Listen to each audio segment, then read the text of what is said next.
Good day, everyone. I'm back. It's another Sunday. I got really nothing to do, so I'm going to get back at this 4L80 transmission, the 2004 model. It's hot, very hot. I'm sweating. I haven't even turned the wrench yet, but I'm going to get as much as I can get taken apart today because I believe this afternoon is going to rain again, and I don't like working the rain. As you can see, I'm outside doing this stuff, so it's one of those days. I'll get back to you in a second as soon as I start getting some stuff ready. It is the 2004 BS style 4L80E transmission. I've got to get these out. As you can see, these hoses, when I took them off, both of them were so badly disintegrated, they just kind of snapped off. So let me get these out first.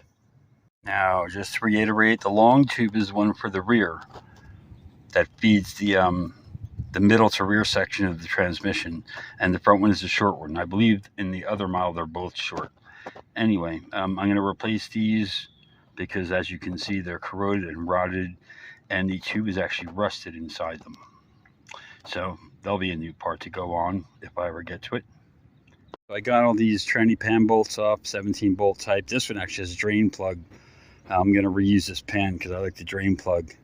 I couldn't get this tail piece off. I'm going to have to heat it up and do whatever to get these bolts to come free. These 6 bolts aren't going anywhere right now. But I don't know if I have to get those off to get the insides out. So we'll see in a minute. Well, this is what the pan looks like inside. Got a bunch of crud on the magnet. Don't know how much of it's metal. But as you can see, it's not too bad. I've seen worse in my old transmission. So this looks good. And I'll see what I could find in here, if anything. Got the transmission pan off. I don't see a bunch of metal, but there is like some metal flake looking, but it's mostly rubber in there. And it's a deep pan, as you can see by the deep filter. So I'm going to pull that off, pull these wires off, and then test these electronics. Be right back. Well, I've removed the pillow switch. I removed the harness. I removed the gear shift spring retention clip. And I'm about to test the electronic components before I get in any deeper and pull this off. So be right back. Hey again. Well, I didn't get to test the electronic units on the valve body because my digital meter has dead batteries. So I haven't been charging my batteries up. So I'll get those charged and I'll test it when I get ready to put it back together. That won't be for a little while because I'm going to test each component as I put them back into the transmission. I'm going to test everything, including the play and the shims and the specs on the clearances as I put it back together. So this way, when I do lock it all together, it will be put together correctly and it'll be ready to run, whether it be in my transmission, in my truck, or in somebody else's. It doesn't matter really. It's going to be a well-built transmission. I've already noticed some mistakes in the way it was put back together. I'll be repairing anything I see. I've watched enough of you guys, especially Richard on Precision Transmission. Guy's awesome. I mean, all you guys are awesome. Y'all do a great job. You have all taught me a bunch of stuff because, I'm old, forget half the stuff I've ever done in my life. But anyway, it's been fun doing this, and I'll get back to the tear apart on this transmission, and I'll see you at the end. Well, I pulled it apart, pulled the 8 check balls out, about to pull out this, this is the rear servo, and pull out this overdrive servo, I believe. I'll edit these as I go because I'm pretty much shooting, fuck this. I don't know how well you're going to be able to see this, but if you can see,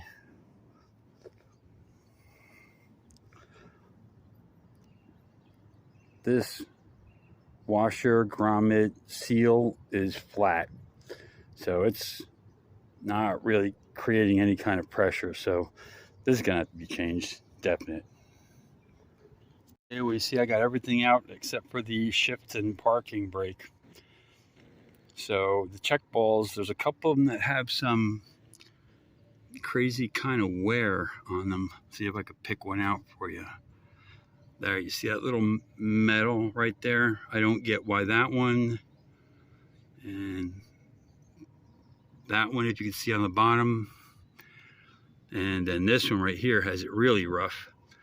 So I'm gonna just deburr those real quick. Those are the only three that look damaged, but I want to put this thing back together in as best condition as possible. So all the O-rings on both of these were shot flat, so they need to be replaced. So anyway, it's onto the pump now. Getting this off and getting those two bolts out, the through bolts. I see that somebody remachined this. You can see mill cuts going separate ways to flatten it out, and didn't deburr anything. I found out how sharp this was by losing half the skin off the back of my hand. But anyway, you know, you got to be careful. I'd say wear gloves. Probably a good point for safety. I got the pump out, and on first assessment, it's got some wear here. I don't know how bad that is. I'm going to look it up. But on the outside, I can see these funny wear lines. And on the inside, doesn't look too bad, except for this bushing is worn out, badly worn out. So got to give that up. And this one also, you can see scoring and gouging. So right away, these need to be replaced. And that looks like one of those rebuild the spring kit for that plunger. Anyway, I will be taking the rest of this apart and doing a further inspection. But just from the get-go, I see that the bushings at least are wore out. And I'm going to have to look at these gears better, because I don't think this is supposed to be like this. Anyway, I'll be back, because I've got the overdrive out, and I've got the main drive out, and I got the main belt, which looks like it had really good stuff on it. So I believe that this was rebuilt. It's just they didn't do any of the bushings. And I've heard of that before and seen that before, so not surprised. A lot of people don't like to mess with bushings. Me, I don't care. I know how to punch them out and put them in. So I'll be back again. Well, I got the whole casting apart, and it doesn't look so bad. Nothing in here looks really badly worn or damaged or scratched up. I can see it when they pulled out the pump the first time, because I can tell this one was put in. They scratched up a little bit, but I'll just polish that up real quick. Everything else looks pretty good. The bands both looked good. So probably not going to change the bands, because they both got a lot of meat on them. I'll take pictures and show you all later. I'm going to actually inspect each piece of the tranny as I put it back together. And then I'll check all the tolerances and the width, the lash, you know, up and down, you know, how much space I got. I don't want too much play in the tranny, although this isn't going to be a high performance transmission. I'm not making it performance.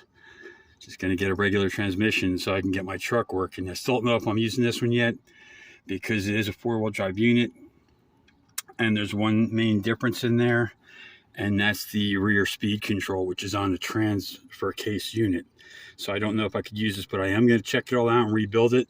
And if I can't use it, some lucky person's going to get a decent 4L80. So keep watching, and we'll see how it goes. And hopefully you'll give me some comments or questions, and we'll see where we go from here. So I just finished editing that tranny tear down video best I could. I didn't do everything I wanted to do. I was going to take each component apart as I went through it, but I found out that I don't have a very good spanner plier, so I got to get a new wrench to take the snap rings off. But it's funny, because I hate automatic transmissions. I rebuilt a Dodge Caravan auto once and said I would never do it again, but here I am back at it. I'm a manual guy. I like real gears and real metal, you know. So, you know, I came up with a lot of manual cars: 76 Monza, 80 Monza. Um, I had a 90 Shelby GT, Dodge Daytona. Besides Chevy trucks that were manual, and two Dodge Power Wagon, the Trailblazer and the Ram Charger trucks.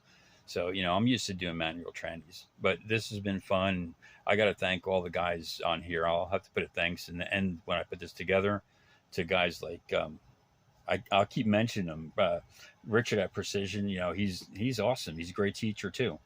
So there's a bunch though, and they all deserve some credit. So I will put credit in there, because if this ends up being a working auto, it'll be my first attempt at a real big Chevy auto transmission. Manuals, piece of cake. Anyway, I hope you're enjoying these videos, and I'll see you soon. I'll be back soon, promise.